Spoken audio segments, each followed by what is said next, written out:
Max Nzengeli ameweka katika njia. Max Nzengeli ndani ya box, mwamuzi anasema ni penalty. Jacob Masawe anapeleka pressure. Abdul Karim Kiswanya, Geoffrey Luzendaze, hatimaye Namungo wote wamesogea pale kwenda kupeleka pressure kwa Abdallah Mwinyi Mkuu. Naye Abdallah Mwinyi Mkuu ametulia. Abdallah Mfuko anateta jambo na Dula mwenzie, akimwambia nenda kaongea na line kamuulize, lakini tayari Abdallah Mwinyi Mkuu ametulia tu, anawaangalia captain Jacob Masawe, anawatuliza wenzie, anawaambia tulieni.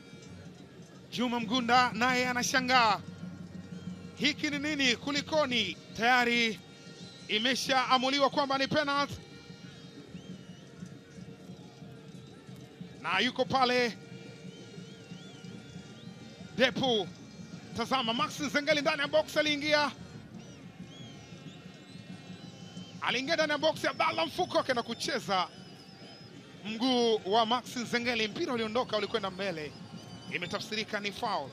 Mambo atakuwa vipi? Ni Depu na Malika Musa.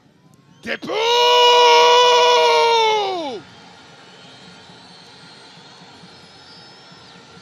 Huu ni moto kutoka Lobito. Fogo do Lobito. Dilson Maria Depu. Lete Brenda, lete Brenda, lete Brenda. Dilson Maria anapeleka kilio kwa upande wa Southern Killers. Abdallah Mfuko alikwenda kufanya madhambi kwa Max Nzengeli. Depu akaweka mpira ndani ya net, akiandika bao lake la 4 la ligi kuu ya NBC.